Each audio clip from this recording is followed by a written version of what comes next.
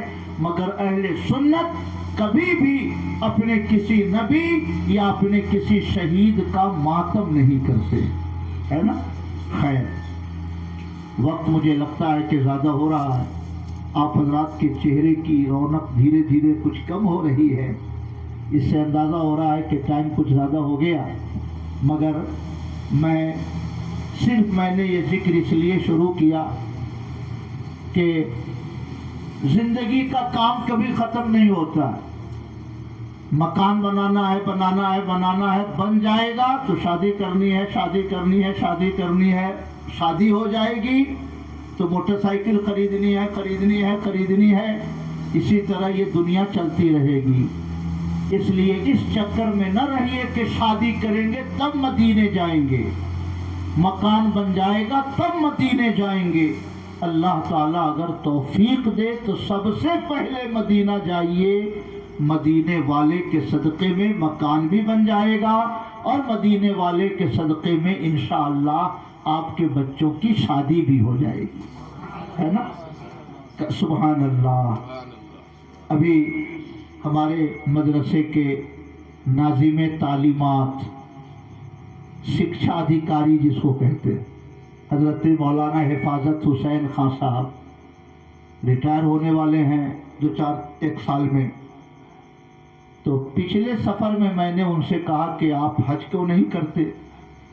آدمی آج کل چلتے چلتے گرتا ہے، دنیا سے چلا جاتا ہے، اور اتنی لمبی زندگی آپ نے خدمت دین میں گزاری، اگر مدینہ شریف حاضری ہو جائے تو نور علی نور۔ تو کہنے لگے کہ جب مجھے اٹیک آیا، ہارٹ اٹیک، ابھی 6 مہینہ پہلے، وہ بائی پاس کیا کہتے ہیں اسٹینٹ لگا، تو کہتے ہیں کہ جیسے ہی مجھے اٹیک آیا، میری اہلیہ نے کہا کہ اب پہلے ہم لوگوں کو حج کرنا ہے۔ ہم دونوں نے اپلائی کر دیا، اہلیہ کا پاسپورٹ بن کر آ گیا، مگر میرے نام پر ایک مقدمہ تھا جس کی وجہ سے پولیس رپورٹ نہ لگ سکی، اور اب شب و روز میں اس کوشش میں ہوں کہ کم سے کم پاسپورٹ بن جائے، ایک بار میں مدینہ شریف حاضری دے لوں تاکہ میرے دل کی یہ حسرت پوری ہو جائے۔ میں نے ان سے کہا کہ آج کل جاڑے کی رات ہے، 4 بجے 5 بجے ہر آدمی کی نیند ٹوٹ جاتی ہے، اللہ تعالیٰ اگر توفیق دے تو 1-2 رکعت حضور کے ایصال ثواب کی نیت سے پڑھیے، تہجد کا وقت ہو تو تہجد پڑھیے، تھوڑا سا وقت ملے تو 2 رکعت حضور کے نام سے پڑھ لیجئے، اور پھر گنبد خضرا کی طرف جب تک ہو سکے صلاۃ و سلام پیش کیجئے، الصلاۃ والسلام علیک یا رسول اللہ، الصلاۃ والسلام علیک یا حبیب اللہ۔ وہ ٹائم ایسا ہے جب پوری دنیا سوئی رہتی ہے، اس وقت ہاٹ میل پر بات ہوتی ہے نا، ڈائریکٹ بات ہوتی ہے، سبحان اللہ، دروازہ کرم کھلا ہوا رہتا ہے۔ تو میں نے کہا جب تک طبیعت آپ کی مزمحل نہ ہو درود پڑھتے رہیے، اور یہ شعر پڑھیے، جلد مجھ کو مدینے بلا لے، جلد میں اس لیے کہہ رہا ہوں، آپ پر تو بھروسہ ہے لیکن زندگی کا بھروسہ نہیں ہے۔ سبحان اللہ۔ یہ شعر پڑھتے پڑھتے رو جائیے، 1-2 دن اگر آپ کی آنکھوں سے آنسو بہہ گئے تو انشاءاللہ پاسپورٹ بھی بنے گا اور مدینہ شریف آپ کی حاضری بھی ہوگی۔ دنیا والوں کا کام دنیا کے ڈی ایم کرتے ہیں، اور ایمان والوں کا کام گنبد خضرا کے تاجدار کرتے ہیں۔ سبحان اللہ۔ جلد مجھ کو مدینے بلا لے، جلد میں اس لیے کہہ رہا ہوں، آپ پر تو بھروسہ ہے لیکن زندگی کا بھروسہ نہیں ہے۔ سبحان اللہ۔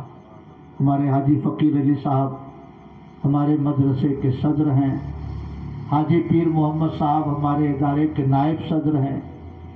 کمرہ بند کر لیں، رشتہ داروں سے ملنا جلنا، کاروبار سب کچھ بند کر دیں کہ صرف میں نماز پڑھوں گا، تب بھی 6 مہینے میں حاجی صاحب 1 لاکھ رکعت نہیں پڑھ سکتے۔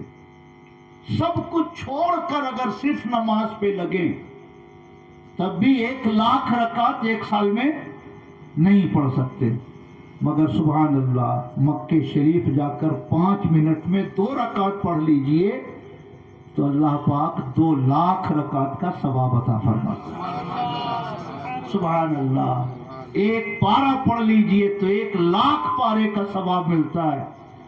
سبحان اللہ، امام ابو طالب مکی نے قوت القلوب میں لکھا 386 ہجری میں ان کا انتقال ہے کہ جو مکہ شریف میں 1 روزہ رکھے اسے 1,00,000 روزے کا ثواب ملتا ہے۔ 1 درہم صدقہ کرے تو 1,00,000 درہم کا ثواب ملتا ہے۔ 1 ختم قرآن پڑھے 1,00,000 ختم قرآن کا ثواب ملتا ہے۔ سبحان اللہ، تو گویا اگر عام دنوں میں آپ مکے گئے تب یہ فضیلت ہے، اور اگر رمضان میں گئے تو سبحان اللہ انڈیا میں اگر 1 رکعت پڑھی تو 70 رکعت کا ثواب ملتا ہے رمضان میں، اور وہی 70 رکعت وہی رکعت اگر ہم مکہ شریف میں رمضان میں پڑھیں تو عام دنوں میں 1,00,000 رکعت کا ثواب اور رمضان میں 70,00,000 رکعت کا ثواب۔ سبحان اللہ، آدمی اگر حسن نیت سے سفر کر لے تو پچھلا سفر بھی الحمدللہ کلیئر ہو جاتا ہے، اور اگلے سفر کے بھی کلیئر ہونے کا اللہ پاک اپنے کرم سے انتظام فرما دیتا ہے۔ سبحان اللہ، اس لیے ابھی میں نے کتاب میں پڑھا، ایک بزرگ فرماتے ہیں بِعِدْ دار وَاشْتَرِ الْأَذْكَارِ، ایک بڑے امام گزرے امام محی الدین نووی، ان کی کتاب ہے الاذکار، تو ایک بزرگ فرماتے ہیں بِعِدْ دار، گھر بیچ دو اور الاذکار خرید لو۔ ایک کتاب کا نام ہے الاذکار، کہ گھر بیچنا پڑے تو گھر بیچ دو مگر وہ کتاب خرید لو۔ ایک کتاب کے لیے وہ گھر بیچنے کی بات کر رہے ہیں، تو اگر میں یہ کہوں کہ گھر بیچنا پڑے تو بیچ دو مگر مدینے ضرور جاؤ، گھر بیچنا پڑے تو بیچ دو مگر مکہ شریف ضرور جاؤ، گھر بیچنا پڑے تو بیچ دو مگر بغداد معلیٰ کا سفر ضرور کرو، تو میری بات میں کہیں سے کوئی تأمل کی کوئی گنجائش نہیں۔ سبحان اللہ، میں دعا کرتا ہوں اللہ پاک اس مجلس کو قبول فرمائے، اور ہم سب کو اللہ پاک بار بار سفر مدینہ کی حاضری کی توفیق عطا فرمائے۔ میں دعا کرتا ہوں کہ اللہ پاک حافظ صاحب کے سفر کو آسان فرمائے، اور ان کی برکتوں سے اللہ پاک ہم سب کے گناہوں کو بھی معاف فرمائے۔ یہ مجلس سجائی گئی جناب شاکر صاحب مرحوم کی صاحبزادی کے عقد مسنون کے موقع پر، سب لوگ دعا کر لیجئے کہ اللہ پاک شادی کی تمام تر تقریبات کو خیر سے عافیت سے مکمل فرمائے، اور عروسان نو کو اللہ پاک اپنی رحمتوں کے سائے میں پروان چڑھائے۔ وما علینا الا البلاغ۔ پھر وہی شعر پڑھتا ہوں، کار سازی یہ محمد کا نہ پوچھو اعجاز، بات بنتی ہے تو بنتی ہی چلی جاتی ہے۔ السلام علیکم ورحمۃ اللہ۔ کھڑے ہو کے صلاۃ و سلام پیش کیجیے۔